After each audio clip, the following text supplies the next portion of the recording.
আপনারা দেখছেন খবর সাঁকরাইল 24x7।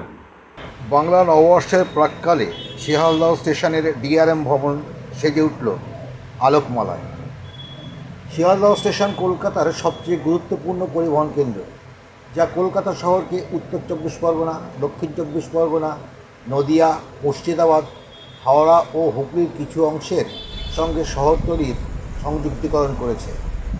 শিয়ালদহ স্টেশনটি কৌশলগতভাবে কলকাতার স্নায়ুকেন্দ্রে অবস্থিত, যা শহর এবং এর আশেপাশের অঞ্চলের মধ্যে একটি গুরুত্বপূর্ণ প্রবেশদ্বার হিসাবে কাজ করে। অসংখ্য মেল এক্সপ্রেস ট্রেন ছাড়াও শিয়ালদহ বিভাগ 950টি ইএমইউ মেমু পরিষেবা চালায়।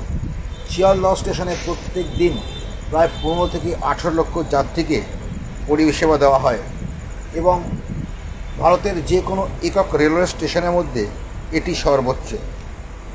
শিয়ালদহ বিভাগের ডিআরএম দীপক নিগমের দক্ষ এবং গতিশীল নেতৃত্বে অমৃত ভারত স্টেশন প্রকল্পের অধীনে রেকর্ড গতিতে অনেক পরিকাঠামোগত উন্নয়নমূলক কাজ সম্পাদিত হচ্ছে।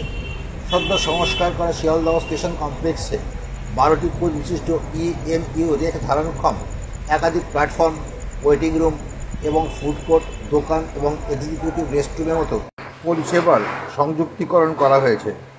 ক্যামেরায় সুমন গাঙ্গুলির সঙ্গে রূপা দত্ত, খবর সাঁকরাইল।